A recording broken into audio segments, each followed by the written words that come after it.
Okay, thank you, commissioners, for making the time to be here. I think it was helpful to clear the petition um, off of our schedule for February.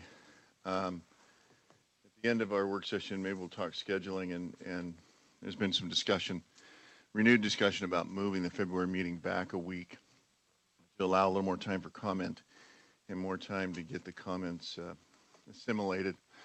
Logan, if we don't speak into our microphones, please yell at us. Maybe grab an air horn or something and blast it. And commissioners, try to, out of respect for Commissioner Brower, try to talk into your microphone so he can hear us. And with that, I'll give it to Quentin. I'll have them put together some applause signs or something that I'll hold up so you guys know what to do.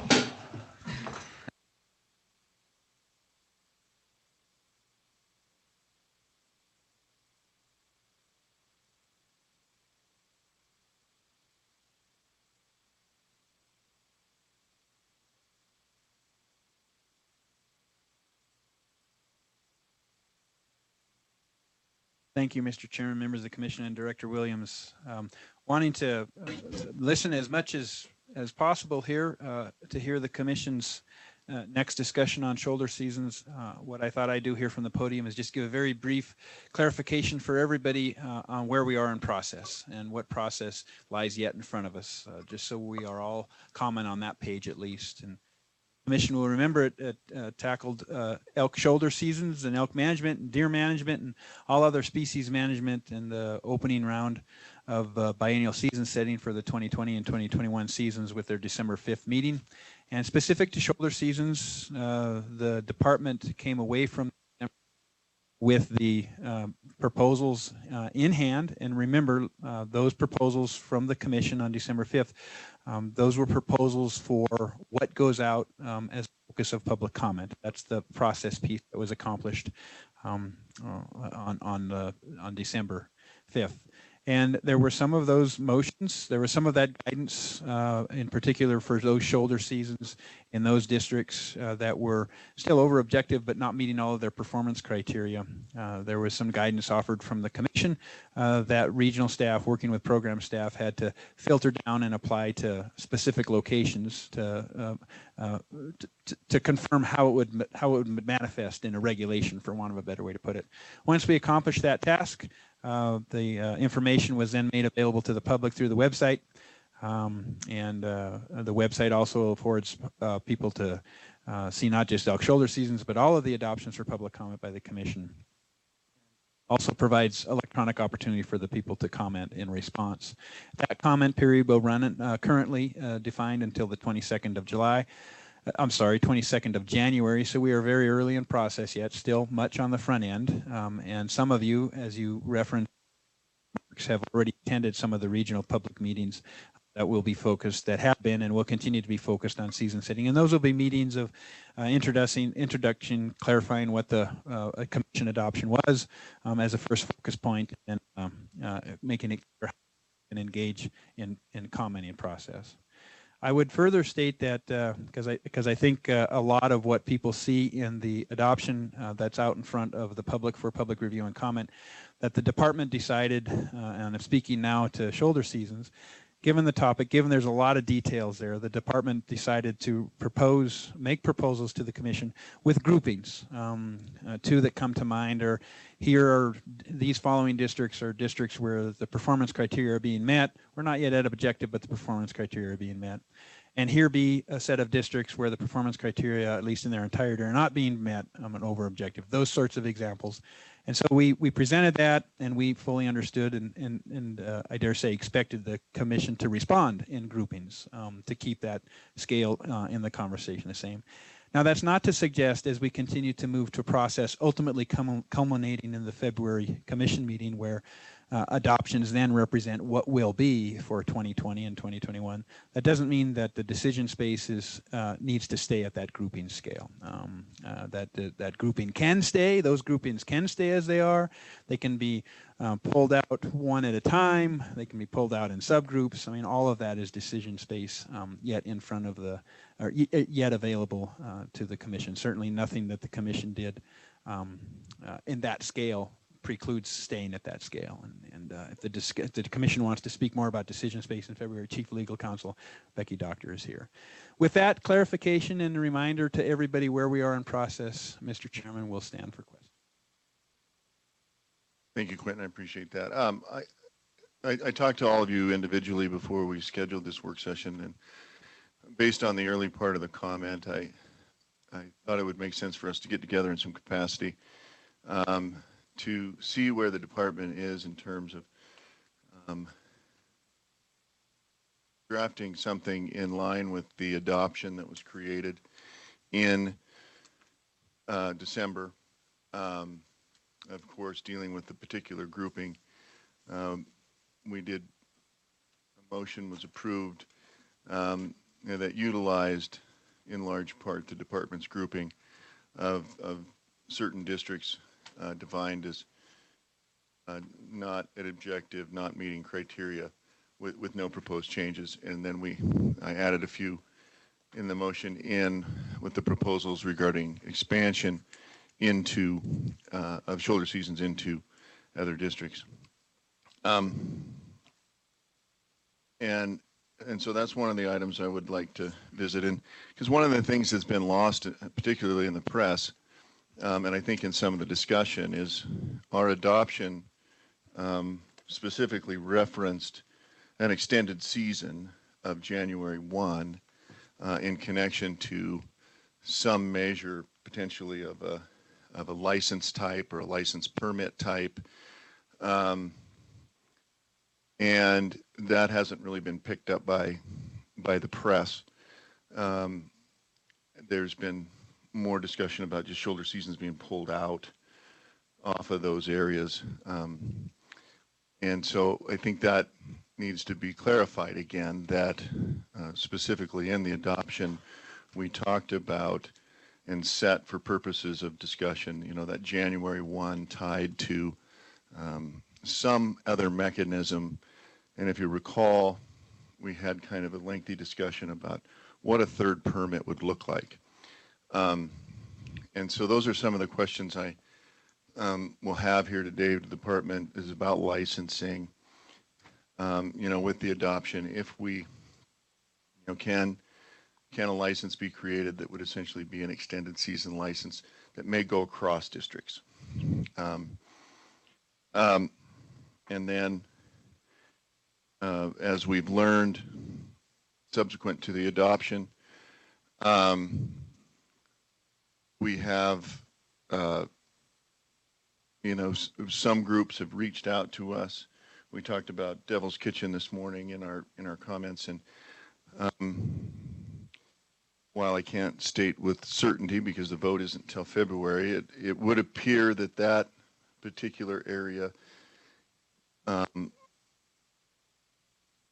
meets the criteria, the exception to the criteria of continuing a shoulder season, because there's buy-in from pretty much everybody, it seems, to maybe just continue that despite it underperforming.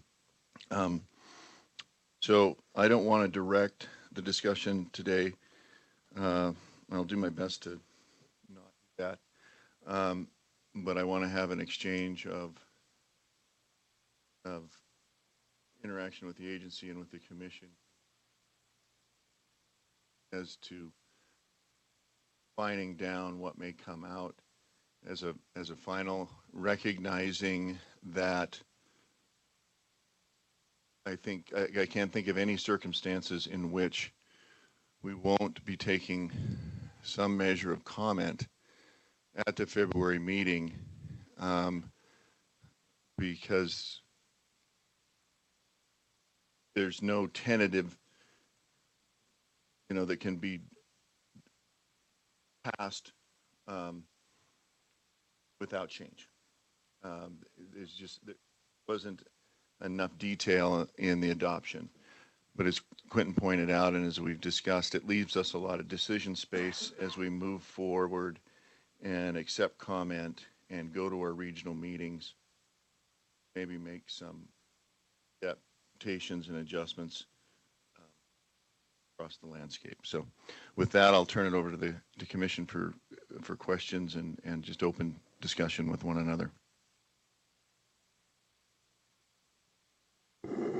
As you know, I voted against the last amendment, but I would like to see Quentin or somebody describe how the third tag could be used in regards to this, because I think there was a component we're talking about in regards to surplus tags. So in these areas, how would that work? And let's use specifically like 411, 511, 530. How could we get like a third tag involved there? Commissioner Stuker, other members of the commission, and Director Williams. First, I'll start. Emily Cooper with licensing is here today, so she can help us with specific licensing questions, allocation, drawing questions, et cetera. And we've talked. And I can say that at least as we understand the proposal out today, if it stayed that way, we could do that in the context of drawings and sales and whatnot. So specifically, if that license, that antlerless license, I'm homing in on those districts not meeting performance criteria, all of them, but still over objective. That antlerless license currently proposed to be valid for the general rifle season, and then up to January 1. If that were to be a finite license, which we understand is what the commission had in mind, some considerable number, that would be allocated through a drawing, an application, and then and then anything that came through that drawing, that is to say any one of those licenses that was not allocated, that is to say if supply was greater than demand, those licenses would then go to surplus. That takes me to Commissioner Stuker's question.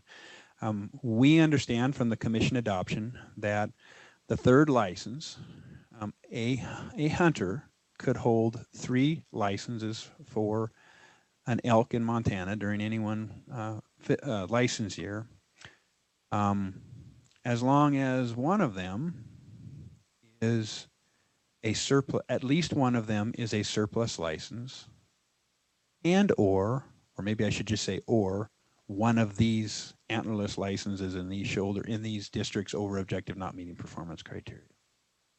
So, for example, a person could hold a general license and secure through the drawing a conventional, a B license that's already out there on the landscape for a specific district, and then pick up a surplus license after the drawing.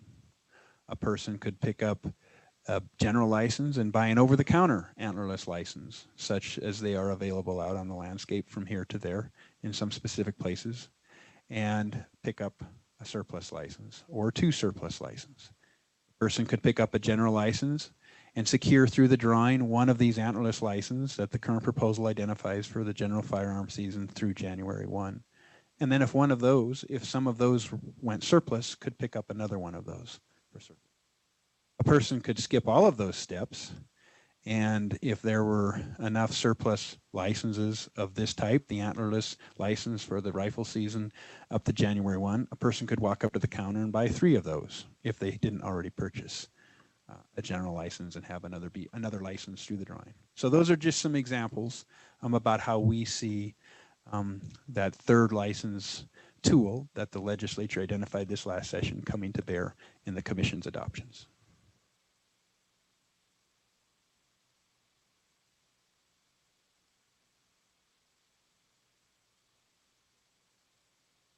Mr. Chair, Commissioners, and this may be more for Emily from Ms. Cooper, the financial implication of, or at least if we, a placeholder if we get to that, how that would change projected revenue if we different models.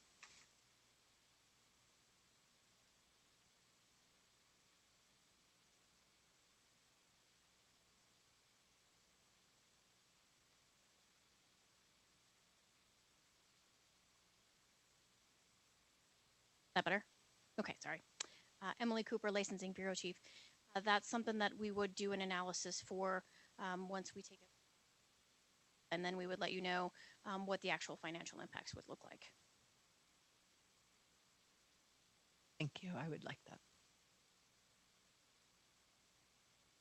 So Quentin, currently in the Snowy's complex that Rich talks about there, we have 41100, and then we have our 00400s and our 00500s. And my understanding of the creation of the 41100 is so that we have a complex wide B tag that, because the 0040 doesn't, for instance, doesn't work as a complex wide tag currently. Is that correct? Mr. Chairman, I want to be careful here on details. I know Region 4, Sonia Anderson and others are, I think that is correct as it relates to 0411, the 41100.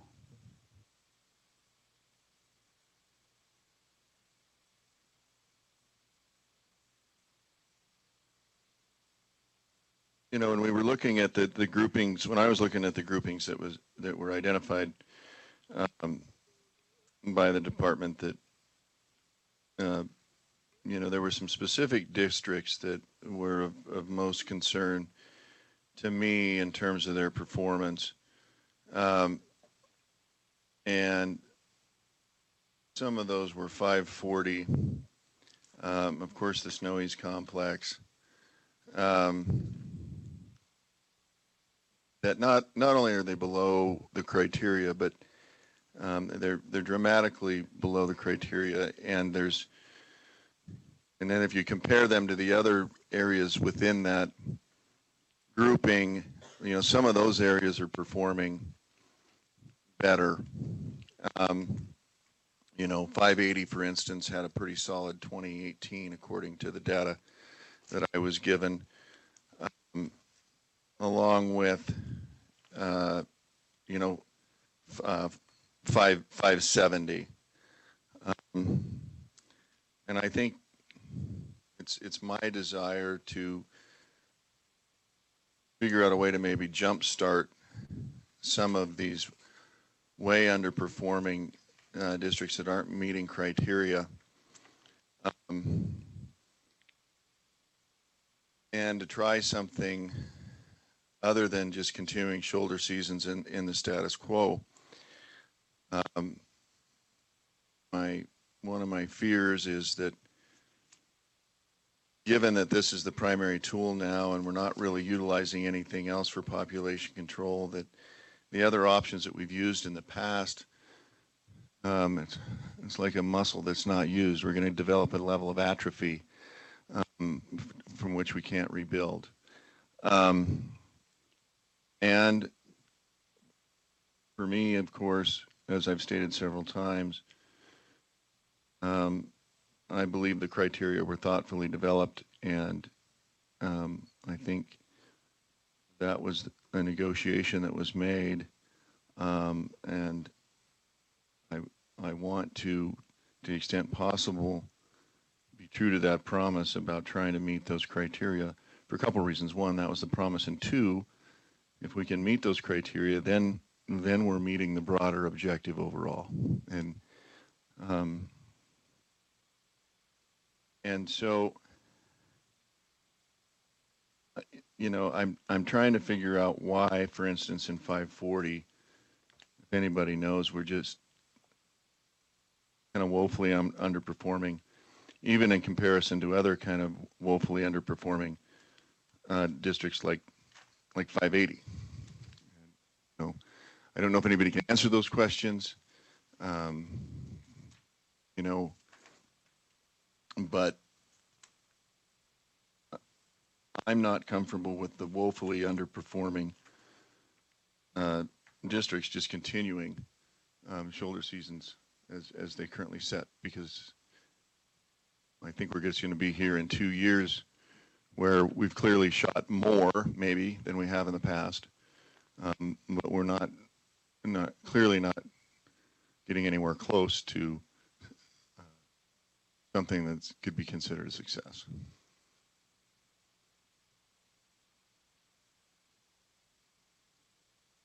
Mr. Chairman, if I may, in response, I think if I may, I think I suggest you hit on a couple of good points there.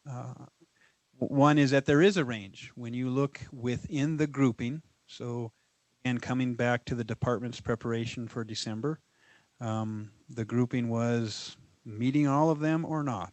That was a pretty coarse scale that we brought to the commission, deliberately so, because we did have an eye to how the guidelines have been written, and we do understand that a lot of people see that as a commitment to the public. That being said, within those groupings, just as you pointed out, Chair Colton, there's a range of performance. Some missing one particular performance metric, some missing all of the performance metrics. Again, speaking to my earlier comments, where to the degree those represent then separate proposals and or separate adoptions in February, that's within the decision space as the takes advantage of the focus now coming to bear to those districts within the groups.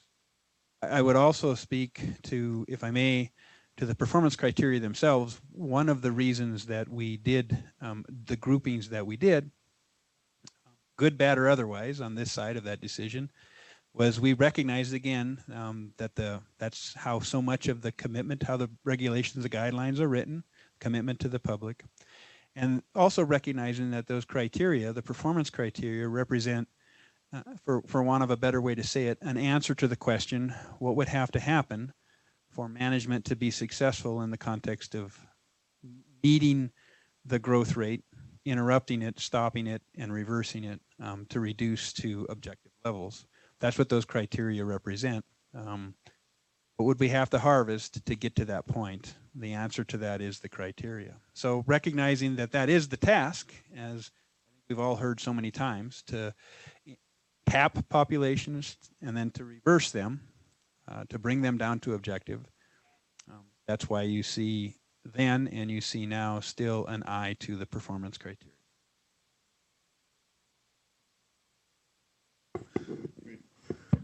Stuger. Mr. Chairman and Quentin, I have some problems with the proposal.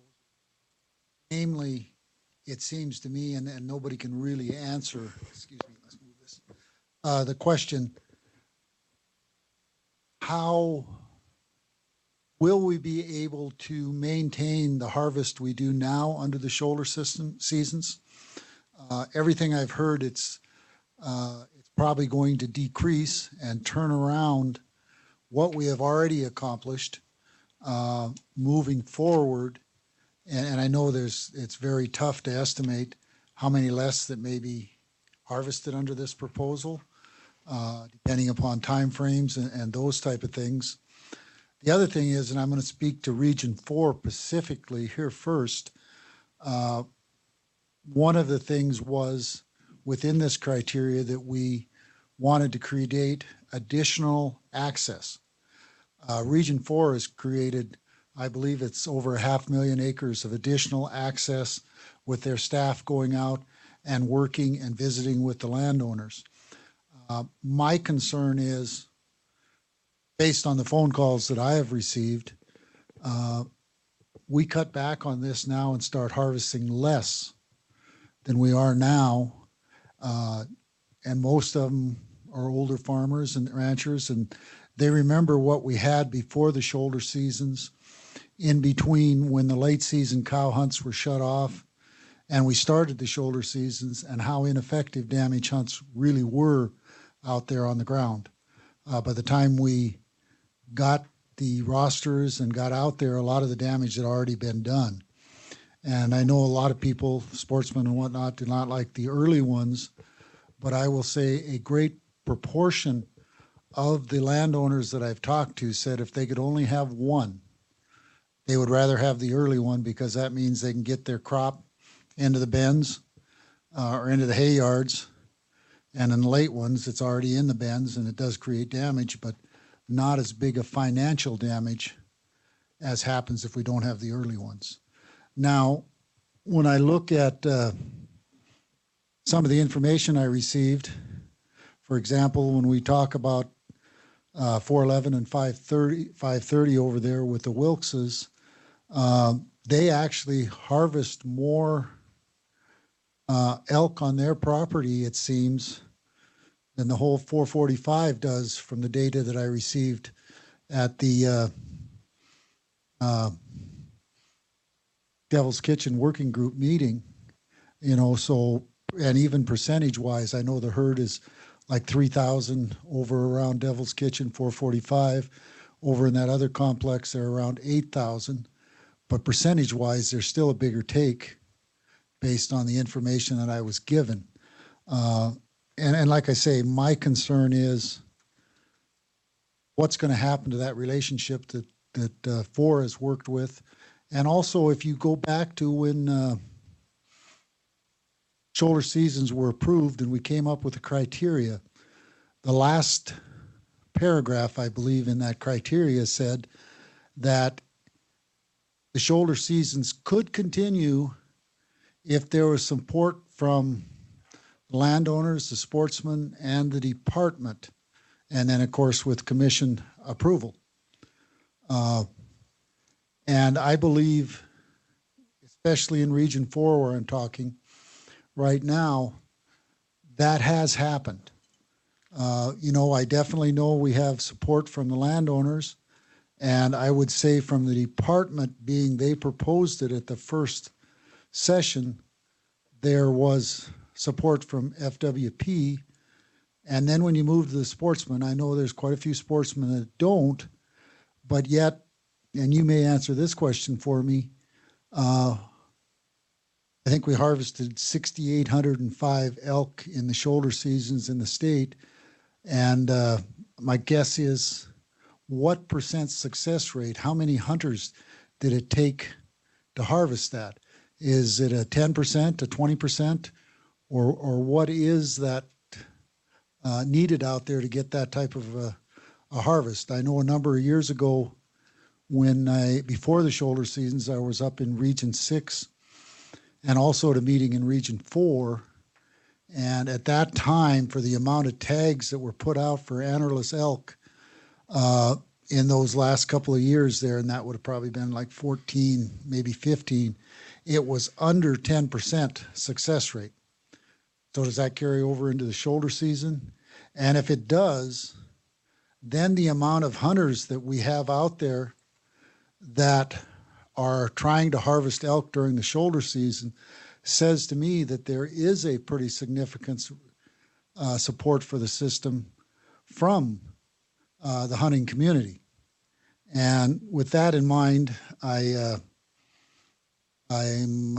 going to be quiet for a minute here or two, but it does concern me that if we're going to harvest less elk, do we get back in the situation we were 4 years ago under the new proposals, and what happens moving forward from that point?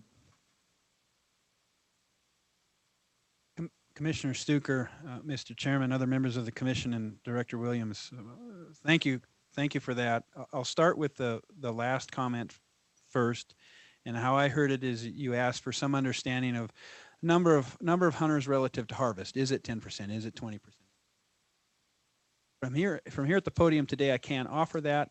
I think we'll have to do some work on that, but we can chase that between now and February. I don't know what end of understanding we'll come to, but I can visit with harvest survey folks and tease that.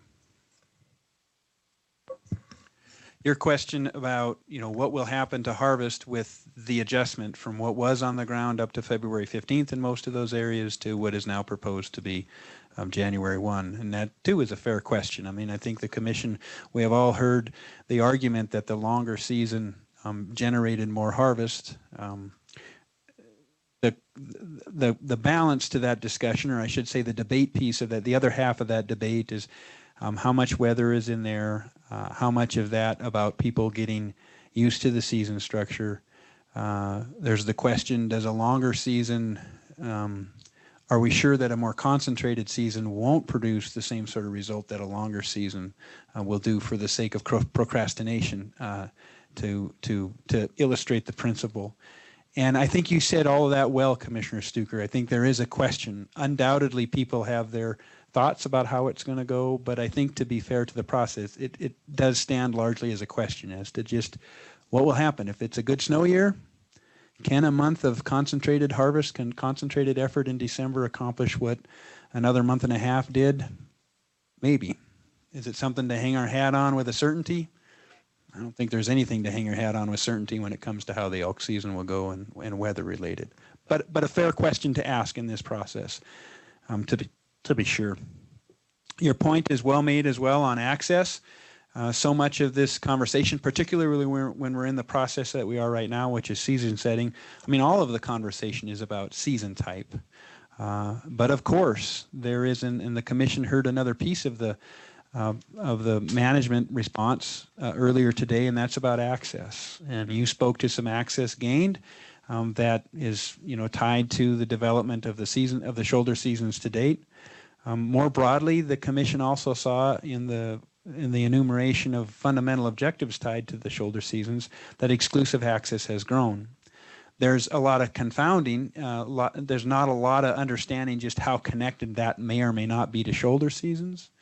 But to the point of some members of the public, that's fitting with what we hear when they talk about having lost access, in some cases access that they've had for a long time, and struggling to find a place to hunt. So while here and there, and I like the way you said it, kudos to staff working hard, because that's the only way that kind of stuff comes, is hard work. At a statewide scale, the picture is arguably, at least as we measured it, not so optimistic in the context of access trends. Game damage, another really good point, and I was remiss in leaving out that piece of the commission's instruction in December to focus on game damage and management seasons and those kinds of traditional damage conflict responses. And we heard in December, and again here today, Commissioner Stuker, in your comments, that there's been a lot of criticism from, I think, staff recognizing the criticism, and then a lot of criticism from the landowner saying, it just doesn't work. It's not timely. There are folks that aren't familiar with the property, and for one reason or another, that process isn't getting the meeting the expectations, isn't addressing the circumstance as people hoped. And we heard at the December commission meeting, even as people said it used to, suggesting that over time it has gotten worse somehow. There's some deliberation to do there, and it's on the department to do that. This is not necessarily a game damage conversation, but there is a game damage conversation out there, because at the same time we hear those comments, we also recognize that there is now capacity for the landowner to identify some of those hunters. And so to the degree in concept that represents an answer, we're not sure that we've seen a response in performance that has fixed things or made things better. So undoubtedly more, even without the commission's direction to look again at how to make game damage response better, more to be done there, to be sure. Early more than late, good point. That's a consistent comment. It's interesting. And it's all circumstantial. That is maybe the essence of the difficulty in front of the commission here. It varies so much from place to place. And from some voices you hear the greatest appreciation for the late part. From some voices you hear the greatest appreciation for the early part. Follow up quick, if I may. I know you said it varied for those that did not meet criteria. 570. I heard that missed by 2 cows over a 3-year period. So that's pretty close to meeting criteria. Yeah, that's exactly right. And to be very, very transparent, Commissioner Stuker, I want to be very clear. We had the discussion as we assembled ourselves to present to the commission December 5th how to do that. And at the end of that decision, we just made the decision, right, wrong, or otherwise, to cut them in or out, for want of a better way to put it. I shouldn't say it that way, to either meeting criteria comprehensively or not.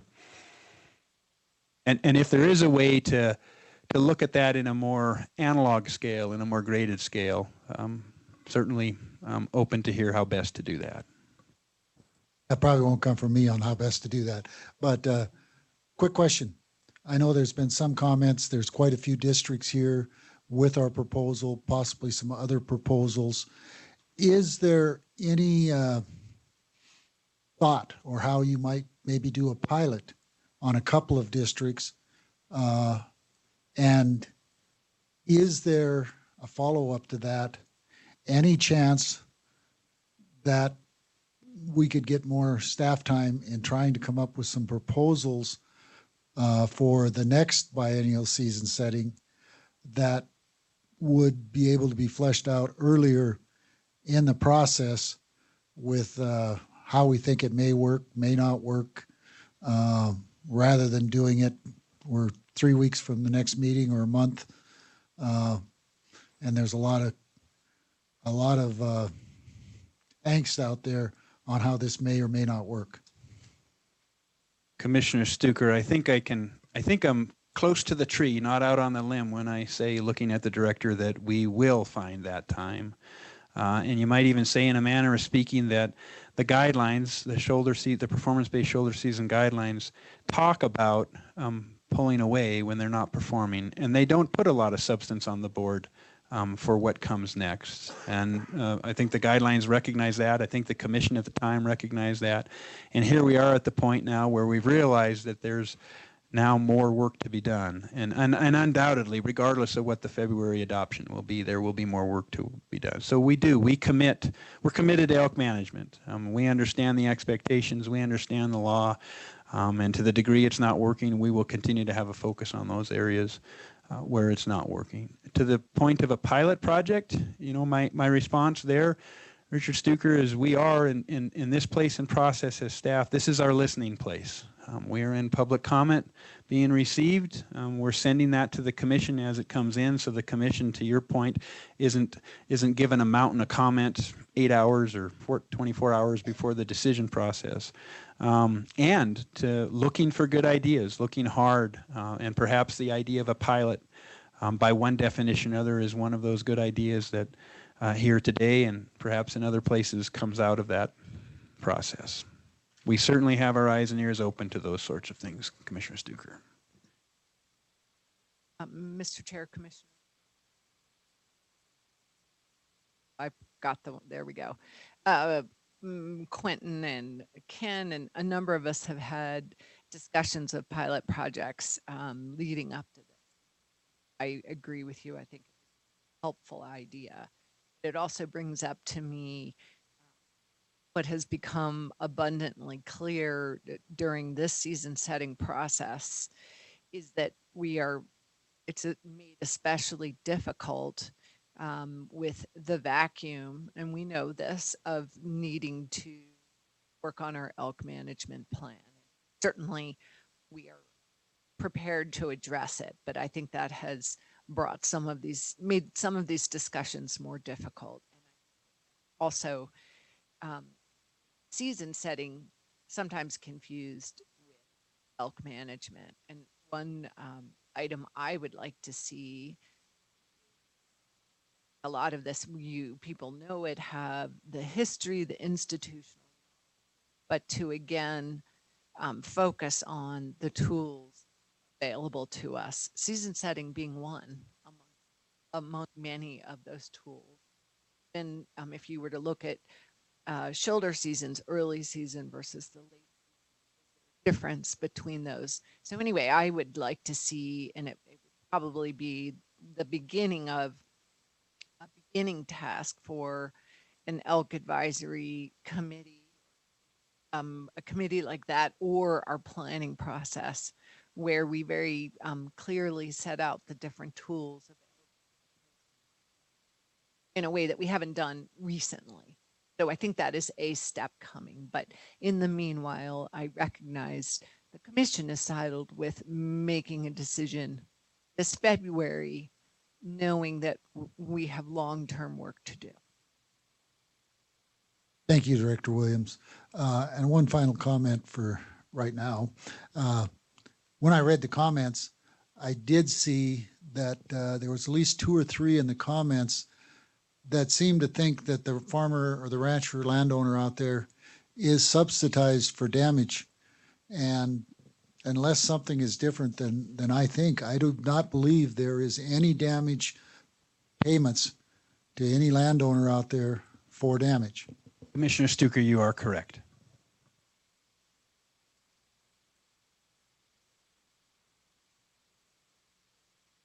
I think, you know, you can kind of see where some of, differences are with the commission, but I think we had all stated that the idea was that these shoulder seasons would never be the permanent in the new season for elk in Montana. And my fear is if we set a standard that says you make no change unless you can guarantee that you're going to harvest the same amount as you did the last time, we might as well acknowledge these are permanent. Because that standard be very hard to adhere to in any adjustment we make unless we end it to March 1. I don't know what if that's a standard that we're going to hold ourselves to, and if it's a standard that is being developed by our folks out in the field, we kind of need to come clean and say this is the new elk season in Montana.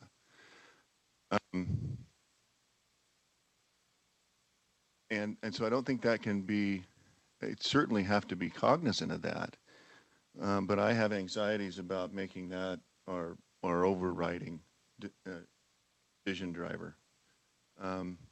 These were supposed to be 3 years. We went into 4. The proposal, as it came in December, was essentially to continue them for 6. And that's where we're at. And I've said it before. I fear that if we just continue along this same path, then we're going to have 2 more years of data, and show that yes, we're shooting more, but we're not moving the needle in any appreciable way. Colton, if I may make a connection to Director Williams' comments there, as she points to the long-term next work that will include the elk plan development, and tentatively, the commission is hopefully will be hearing an update on proposed elk planning process at your April commission meeting. Not helping here today, but the thing you talk about, Commissioner Colton, I think restates the value of the director's comment there. There are some things this conversation is, for many at least, and for the guidelines of the performance-based shoulder seasons. They do come to the commission, they do come into the conversation with the understanding that shoulder seasons are a tool to be applied and then to be pulled back. Whether or not that stays that way, that is the way it is now. That is the way they are couched now. And I think this is the point that Director Williams makes. So there is a perspective out there that to change that understanding with a season setting adoption, with a season type, is not fitting of where that decision is. That is perhaps another conversation, as an example of what Director Williams is referencing. Follow up, if I may, Mr. Chair. Yeah. I went back and looked through some of the previous minutes when we approved the shoulder seasons, and it's in the minutes that I stated at that time that the criteria was set up for this shoulder seasons to fail. I am surprised at how it did succeed in some districts. But a lot of the criteria that was put in place was a negotiation in order to even get the shoulder seasons out. And I still firmly believe what I stated back then, it was set up to fail. But if we do not try to go with statute, which says we will work towards objective, which in some areas I will agree are too low. but that's a process that we have to go through to raise those. But we still need to work towards that. And also, as I remember when the shoulder seasons came in, I believe it was House Bill 245, passed the House and the Senate and was vetoed by the governor. But then the governor sent a letter to the department that said, you will work towards the objective. And I really, I'm speaking in favor of the shoulder seasons here, but I really don't care what the process is, as long as in those areas we start working towards that goal. Now, back when the late seasons were canceled, my understanding and the data that I have seen, elk populations in the state, in the total state, was declining. In certain areas, I will agree with the chair, they were still climbing. But when we did away with the late seasons, we really did not come in with anything that addressed population control. If we did, it definitely did not work. And that is why the shoulder seasons came back. I don't like harvesting elk for 6 months out there, but until we can find some program that will continue to reduce it. Now in Region 2, a lot of those districts, they have reduced. We're still continuing shoulder seasons with some different changes and where they're going. And I got to commend Randy Arnold and his staff for what they came forward with proposals. But we have to figure out, and the thing is, in conversations when we talk about this, people always bring up, well, we could go to cow only. Going to cow only, I think you would see millions of acres taken out of access. And they may let you go in and shoot the cows, but when you get the cows down, they're not going to let you come in and shoot the bulls because they feel that that's a punitive measure that's being imposed on them, the landowners out there. And I think we need to somehow, and I agree with you on the statewide, we have lost access. Why it's worked in Region 4? Maybe it's just hard work. Maybe there's different things within that area. I don't know. But if we don't work with the landowners, and, as I've been told before, there's kind of a three-legged stool out there. The sportsmen, the landowners, and the department. And we have to make sure that we communicate. And I don't think we can try to force either one of those three into doing something they don't want to. We have to go in and work with them. And that's kind of where I'm at. Commissioner Stuker, again, all well said. If I may, in support of those comments, offer a connection from the current version, the performance-based shoulder seasons and the late hunts that you referenced in your comments. And as I participated in the process that ultimately brought performance-based shoulder seasons in a guideline context to the commission, the connection there was, well, if you just do math, if you just look to your earlier comments at the harvest rate for elk, and you look at how over-objective some of these areas are, and from there how much we need to harvest, at some point it just becomes the point of having enough days, assuming you can get people to the elk. And so that leads you to extended seasons, early and late. That was a place I think we got to fairly early in our conversations. And somewhere shortly after that, came the discussion that recognized, well, we've been there, done that, and in some areas at least, it didn't work. That's what led then to, well, let's see if we can put a definition of success out there that everybody could look at, that we could update the public and commission on to measure, not just put them in place and then wait for the annual count, but to put them in place and to be able to measure with a defined yardstick, are we moving toward that objective or not? So you say designed or set up to fail, and I understand the perspective from which that comes, Commissioner, and I certainly don't mean to dismiss that perspective because I don't think you're the only one that has that. Coming out of that process, that internal discussion, I would say that some of the numbers that are filled in to meet the performance criteria pose a very daunting task. undoubtedly, for some areas, being so far over objective. I'm going to be quiet for a while.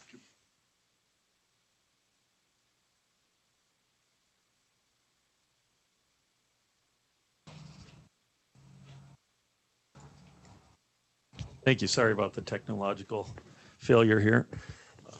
I don't disagree much with Commissioner Stuker's perspective. In fact, I agree with most of it. But one thing that's implied in his comment that I want to just make sure I call out is there seems to be a bias, or at least a presumption, that shoulder season equals meeting statutory obligations. I think that's actually contrary. Where we're meeting objective is not a matter of whether or not we have shoulder seasons. In some cases, shoulder seasons are actually moving us away from meeting population objectives. So what I don't want the public to misconstrue, or the agencies or the commission for that matter, is that if we don't have a shoulder season, we're not doing what the legislature told us to do. That's simply not true. And if you think about the extremes somewhat of elk management, on one hand, strictly a 5-week season isn't going to work in a lot of places, and strictly shoulder seasons, a 6-month season, is not going to work. Somewhere in the middle is what we should be doing and calling elk management. So I don't want a legislator to hear they're dumping shoulder seasons, therefore we're ignoring our statutory objective.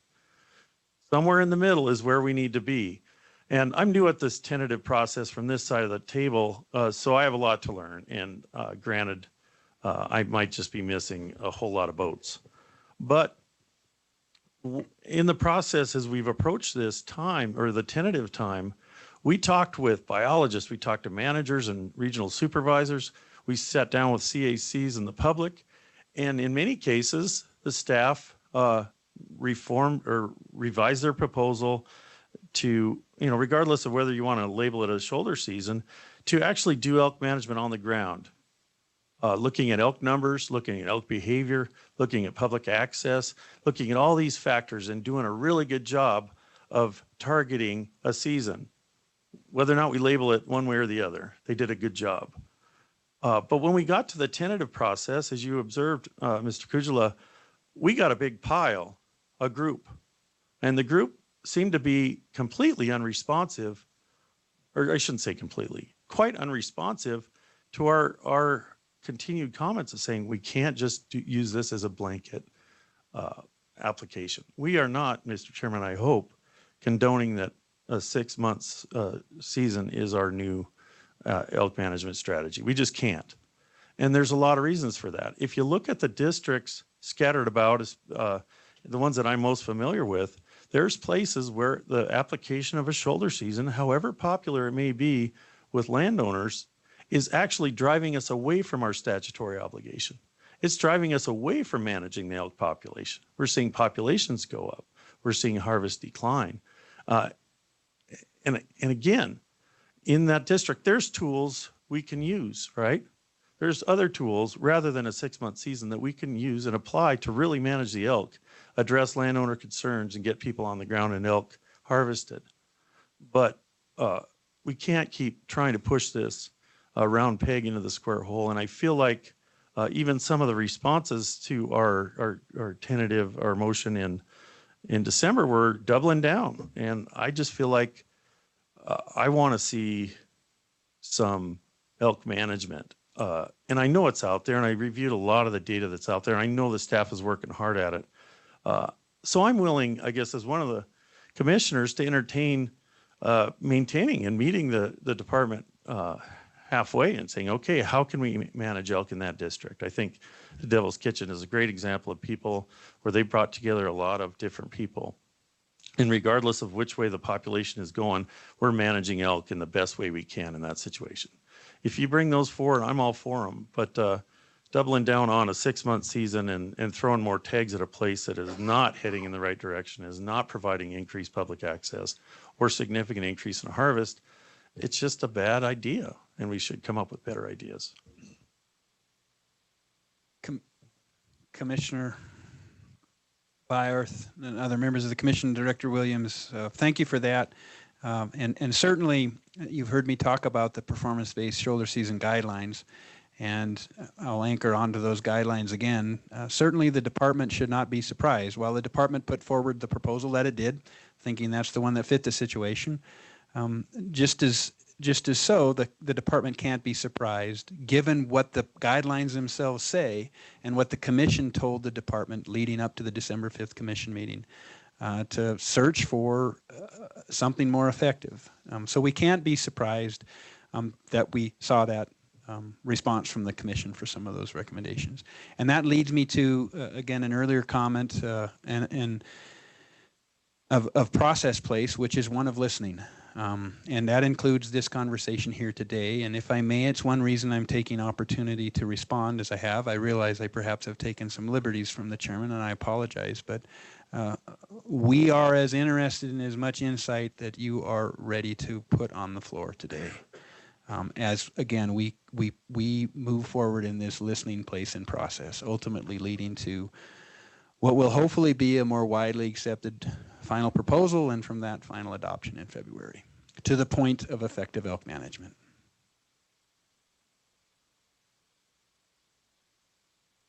Discussion from the commission. Logan, do you have anything to say, or Well, I don't want to skip over you. I was just going to kind of echo on what Pat said. I mean, I am concerned that if we just use shoulder seasons across the board, regardless whether they're working or not, in those cases where we see that they're not working, I know that can't be meeting our statutory obligation.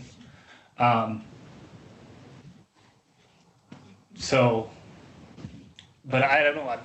I kind of get the sense like, I know that the department is wanting to listen of what our thoughts are, but you guys are basically a lot more of an expert in the biology and management of elk than I am. So I would hope that some thoughts come from the department as to what else could be done, other than it just coming from the commission saying, well, no, we think this is what needs to be done. I mean, you guys, the department is full of smart people that have good ideas. I would just like to hear some more of them, but just to continue something that is not working, I'm not in favor of that. Commissioner Byerth, well said. Certainly, I did not mean to suggest that the department staff aren't churning the wheels as well right now, and I only meant to suggest that in that process, we keep our ears open and we look for external additions to that process, to be sure. And just to go, like, I know, sorry, Tim. To go back, kind of step back into the conversation when the extended cow season to January 1st was brought up, and kind of the discussion of if as much harvest would occur in that, I think it's important to note that that would be across the board on all the landscape, including public land, because I know from conversations that I've had with landowners, there's some landowners out there that are frustrated because they have to wait around till the elk show up on their property. But if it was open from the end of the general season till January 1st, that could be across the board, including public land. So the hard work that the regional departments do to maintain access or add additional access, that work wouldn't be lost. But it just opens up more opportunity for more people on a broader landscape, hopefully where the elk might be, if we're looking to manage just down to those objective numbers.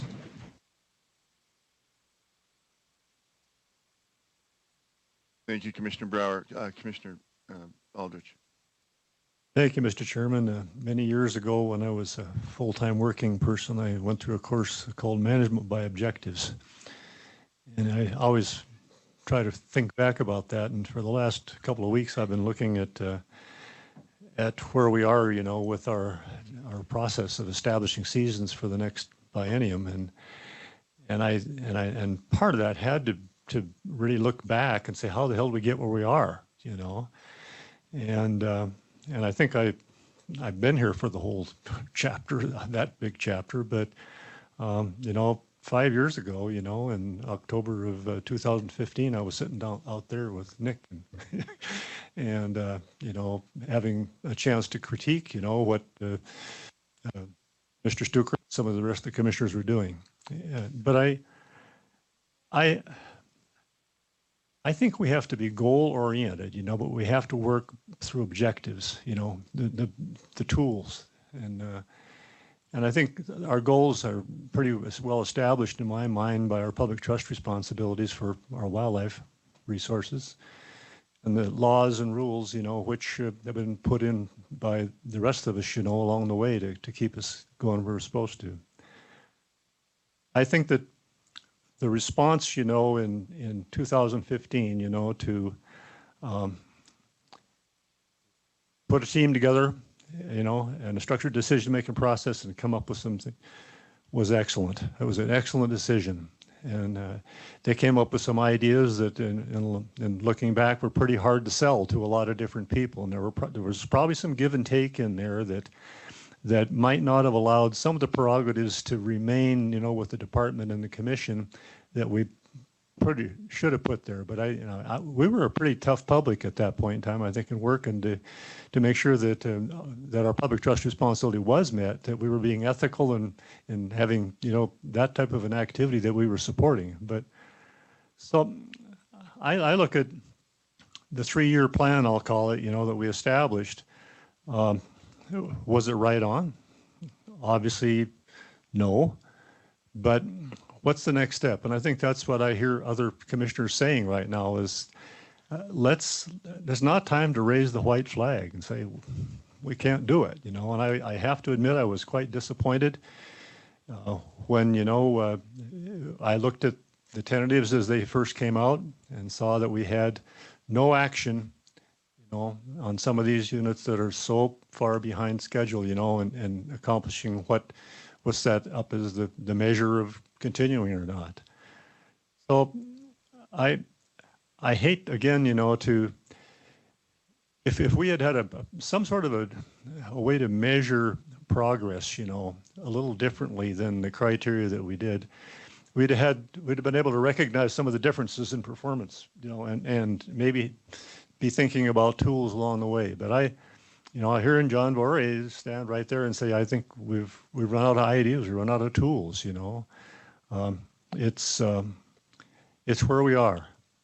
But I think learn from the past, you know, but work toward the future. I think we got to still maintain our focus on where the devil it is we're going, and we're going to take this. And I think we pretty well know that. But sometimes I think, you know, we're spending more time faulting ourselves and blaming ourselves, you know, than we are saying, what's next? How do we move this forward, you know, for the next biennium? And that's what we're looking at right now. We got to get something done so I can get my booklet and find out where I can apply for my permits down it. So let's get going. But it really, there's some different proposals being talked about right now. And I just think whatever it is we do, we need to think futuristically. We're going to the future. We have a goal. We're not going to give up on that. But the objective, you know, that we just have been through for the last 3 years wasn't exactly the right one. Can we tweak it? Can we change it? What can we do? Let's put our energy there and not look back necessarily, but maintain a focus on the goal and work towards some tools collectively here because we got lots, as Logan says, we got lots of good people, lots of resources, and lots of brain power. So let's put our energy into that. I think it's very much needed, and it's probably might take some changes from what's on the table at this point. Thank you, Commissioner Aldrich. A question: I mean, it sounds like we have the ability, if we were to design some sort of license, we could bundle some districts together that this license would be valid in.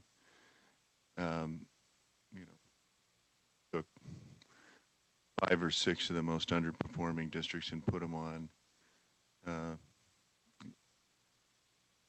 extended tag, if you will. It's not an extended season, it's an extended tag.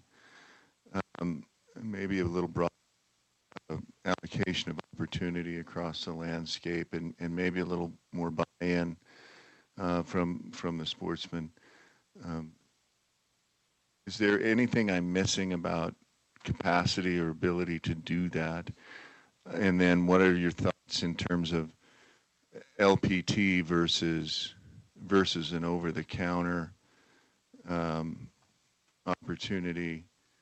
Of course, recognizing what we pass as a tentative, that one of the three licenses would need to be surplus is what we passed. Now, it wouldn't be impossible for us to say one of the three licenses would need to be a specific extended season permit, so that people could, apply for their B tag.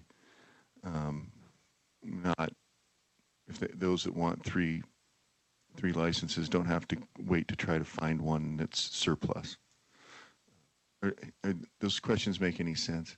Mr. Chairman, yeah, in my response, I'm going to say that in the context of process remaining, in the context of latitude of the discussion, the width of the discussion so far, starting with December 5th and today, and then your authority as commission, I think that sort of creativity that you coarsely describe is fully available to come forward either as a proposal or something that the commission builds itself.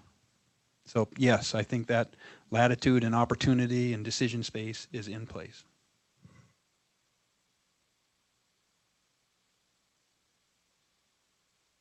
We can't ignore some of the discussion we've had about that one of our tools that has never been tried,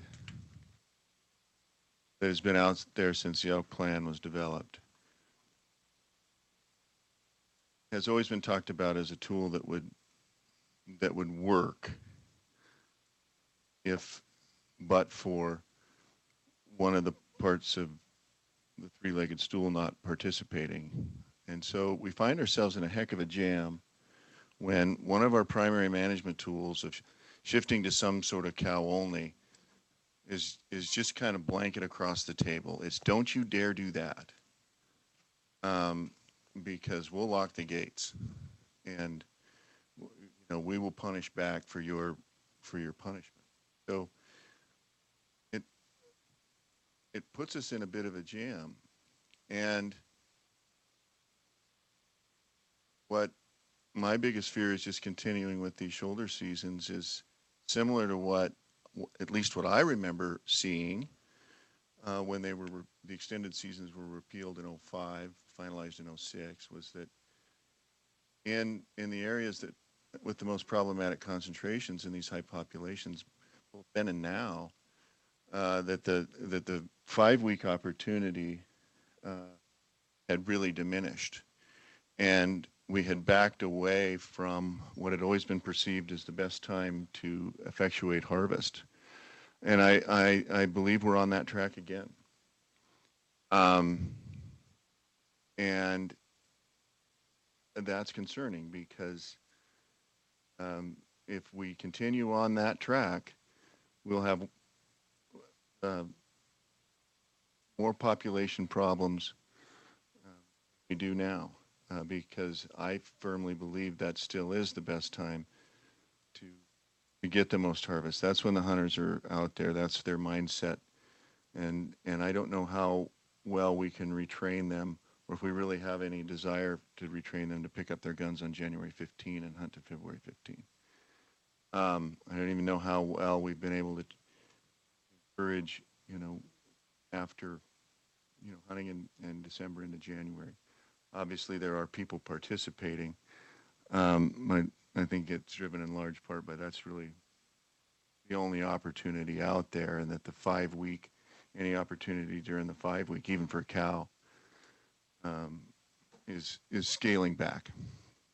I mean, we're seeing some numbers of regarding exclusivity that are concerning to me, because I think it's going to create another management problem. And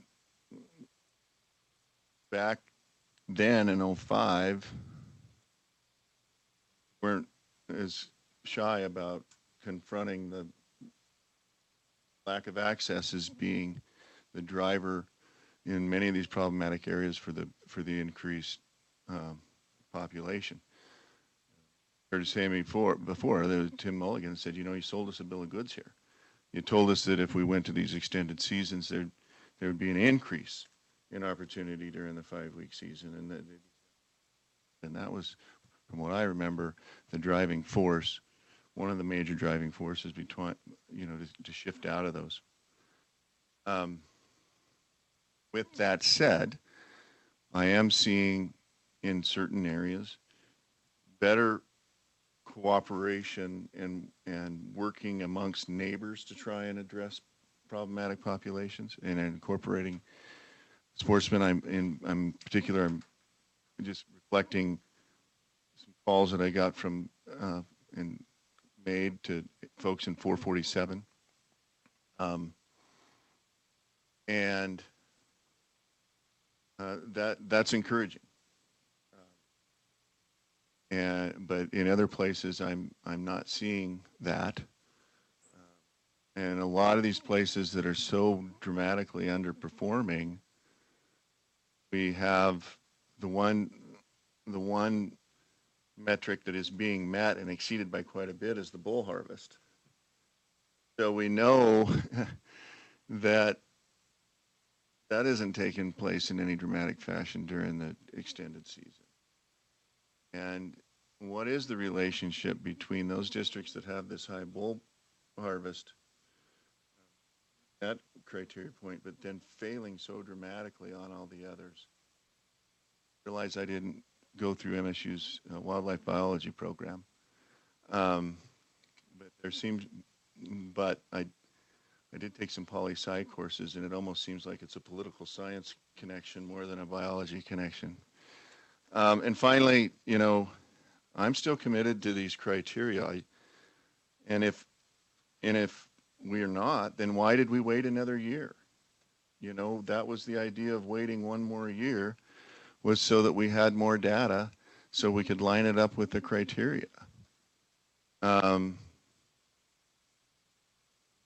That's what I remember being the primary driver of another year, would give us more data to see how these performance-based shoulder seasons were performing. And so if we're just supposed to disregard those criteria, we've already broken a promise by, we said to much resistance about extending to a 4th year that, no, we need this data so we can really see if these are working. Now we got data that shows a lot of them aren't working. And we're going to continue because we don't dare put anything in place that's going to harvest less. I'm really have a lot of anxiety about that being the new standard. But I'm certainly committed to participating in any way I can with anything that's substantively responsive to the adoption. And I've had some good conversations with Corey over in 4 about some of those areas. But I still have not seen any product that identifies the language in the adoption, to establish some measure of an extended season and the date identified in that adoption of January 1. It puts the commission in a tough spot when an adoption goes out and then what comes back is essentially the original tentative that was not adopted as a tentative by the commission. But I want to work to see if there are alternatives. And maybe at the end of the day, we have to stick with what we've been doing on a large part of the landscape. I hope that's not the case, but I think we need to press everybody that calls us about the anxieties we have of if we're moving away from the 5-week season being a primary tool in handling populations. So that was a lot. And I don't think there's anything there, Quentin, that you necessarily need to respond to. And I guess we have to determine, is a cow-only harvest, is that completely off the table? You know, I don't know that it is in my mind. Mr. Chairman, looking back a year, if I may, and probably to February when we last looked at some alternatives I think the department had provided for us in an effort to, again, deal with what was facing us with shoulder seasons and non-performance.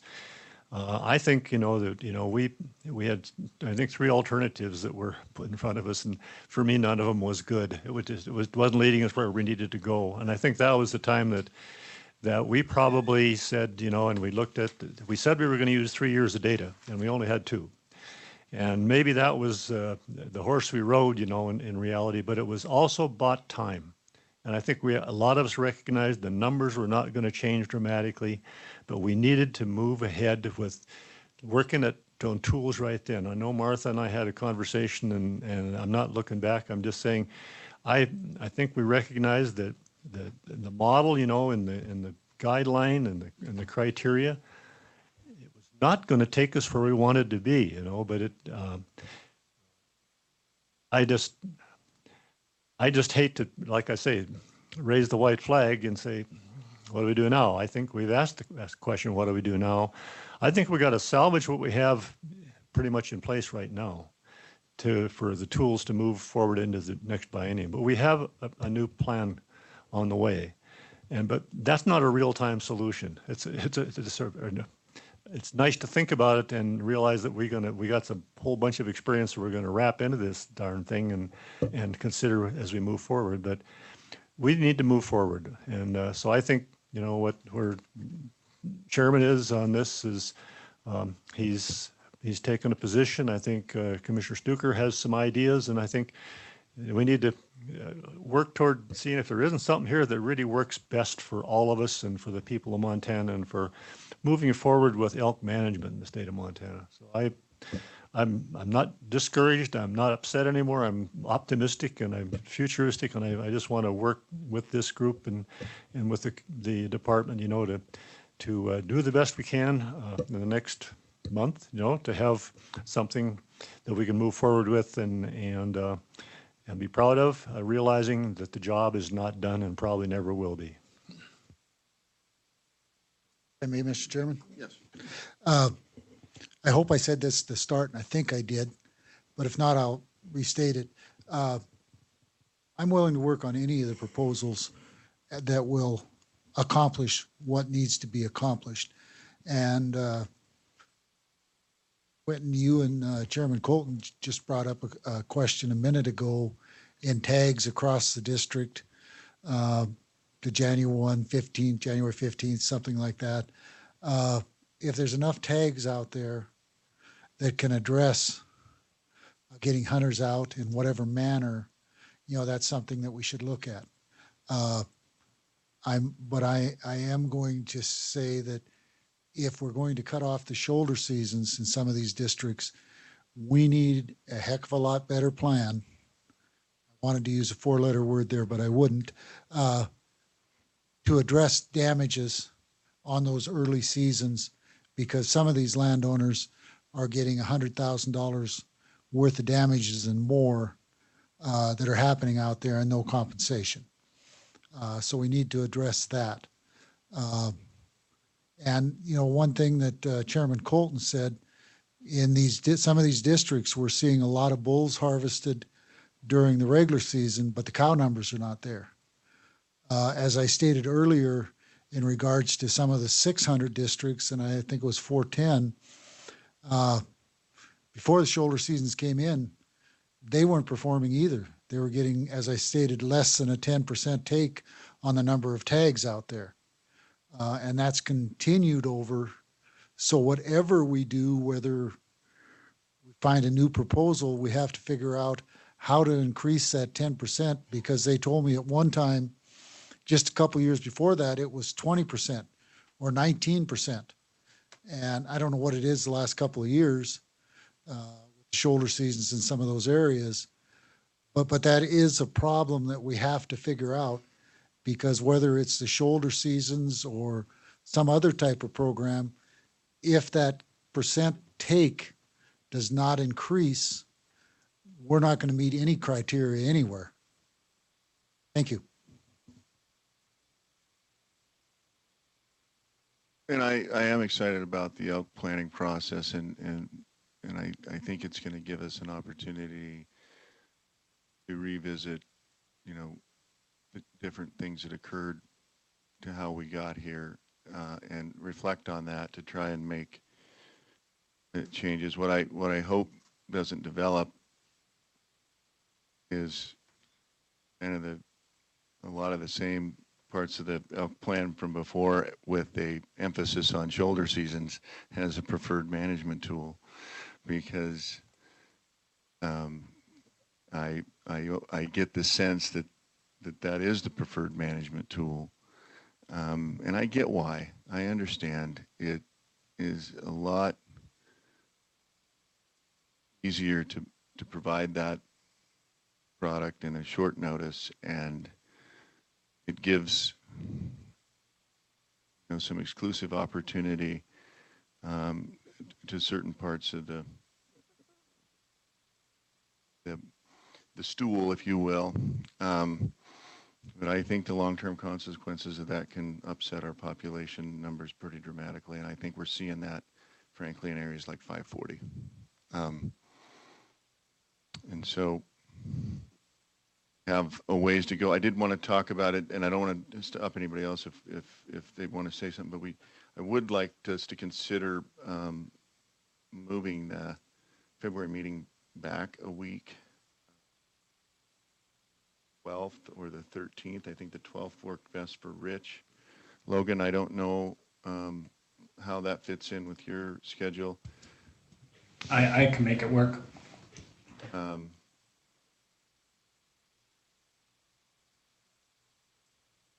12th is a Wednesday. I would prefer a Thursday, but I'm just one person. No, well, I'll make it work. on behalf of the Scobie School District, we need to, you know, and I don't know if we thank Logan enough, frankly, and the administrators and the school board over there for letting him do this. I think it's a great example to his students and to the community. And I don't for a minute discount what the school has to adjustments have to make, and it's with great appreciation, Logan. And so if we can make it a little easier for him, I'd like to do that.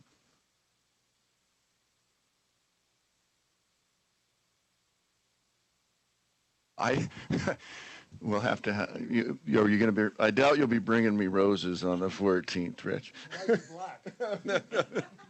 I'll take them.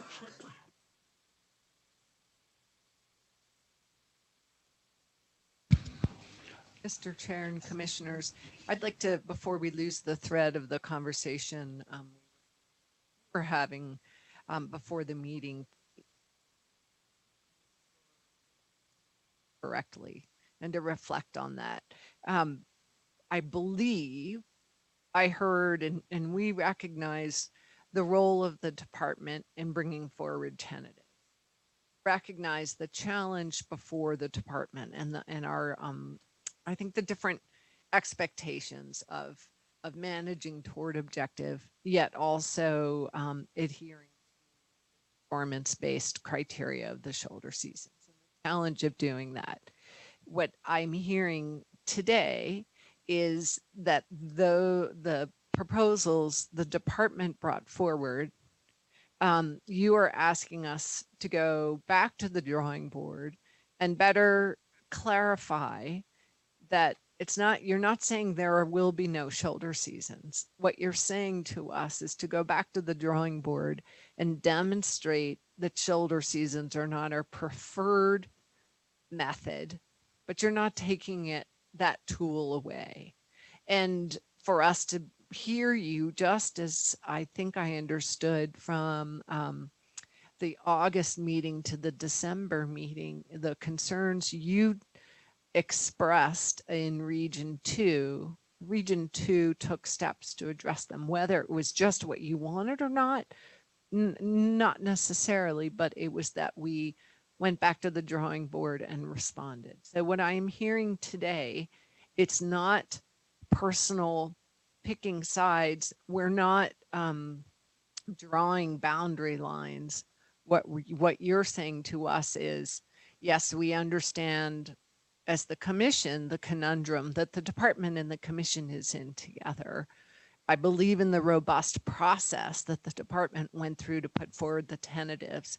Nonetheless, in the next month, it's up to us to work with the public and with you to come back to you demonstrating that we heard you and that there are places where shoulder seasons are working, some better than others, and to make sure we're looking at all the tools. I don't mean to be overly simplistic, but I think the whole point of this is to not dig in anyone's heels. And we are learning from the past and looking toward the future, knowing this is going to be a long-term process, and we will have the elk planning process to help us in the future, but it's not there right now.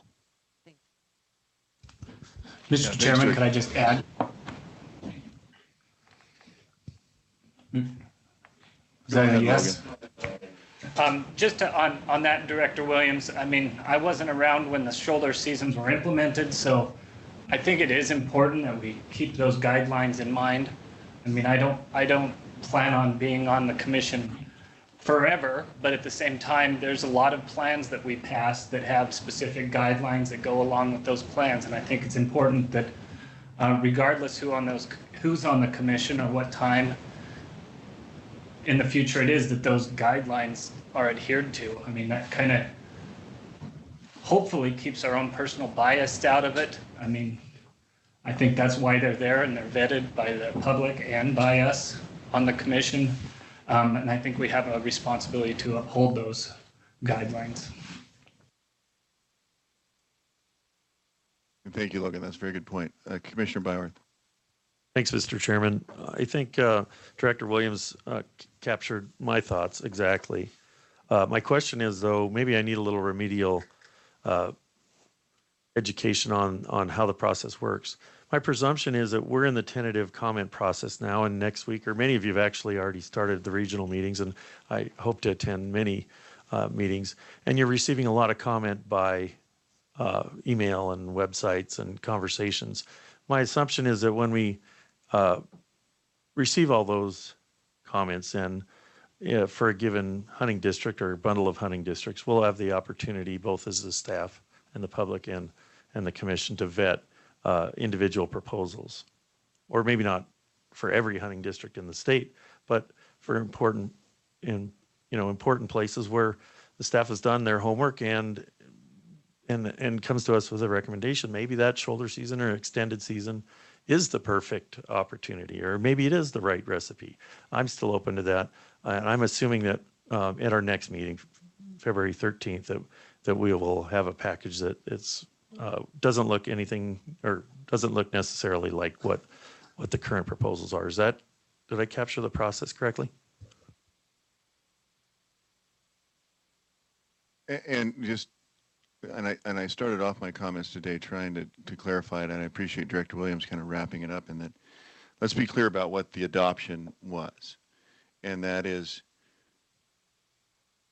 the adoption pulled these districts out of their current status, or as the proposed status that was in the tentative. But if you'll remember, we also, in that adoption, talked specifically about an extended season, an extended opportunity past the regular season.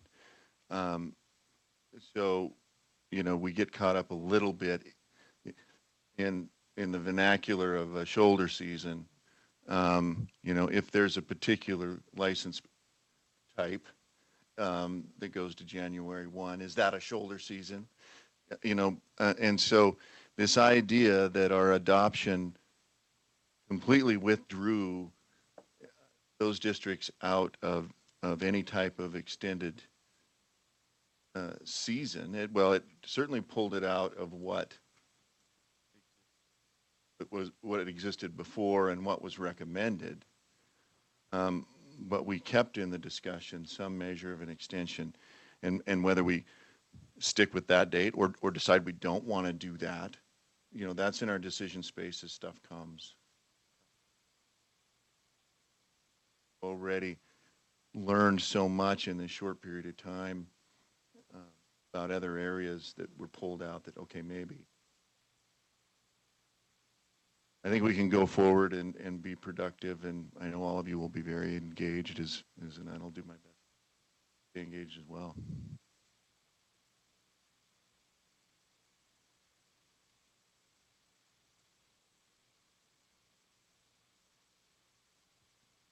Mr. Chairman, I would like to thank Director Williams for her comments and also for Quentin for standing up there and taking fire. So thank you.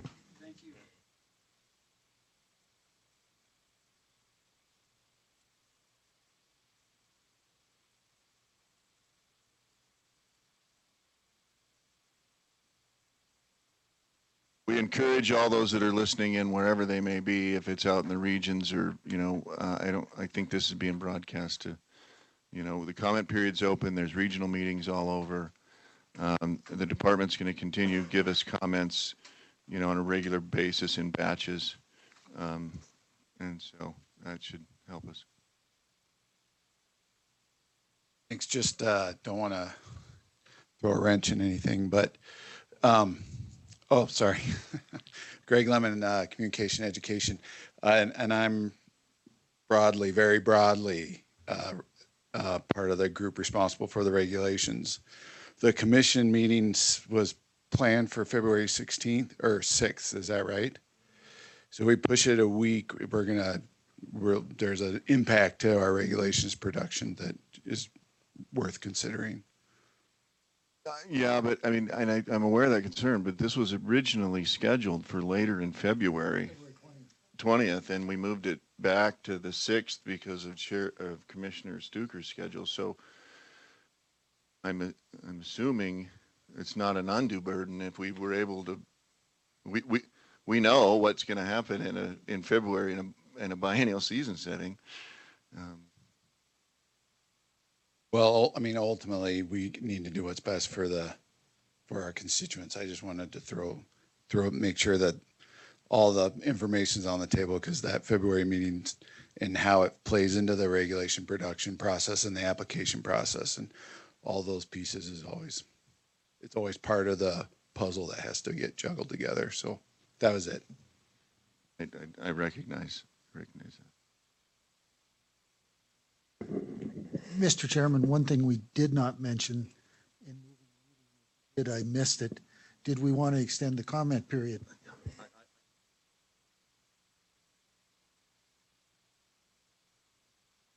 That was our other concern, right? Thank you for bringing that up. I think we should extend the comment period out to, at least the following Monday. It was to cut off on the 22nd, which is a Wednesday. Why don't we cut it off the following Monday? People can comment through the weekend. I think that would put us around the 29th or so.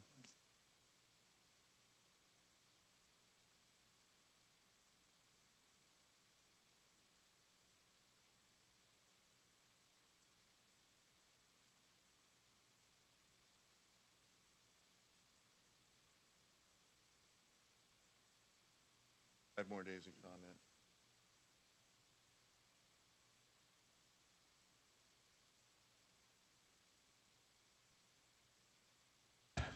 So just to clarify, everybody, are we looking at February 13th for the meeting? Yeah, we've confirmed February 13th. Thank you.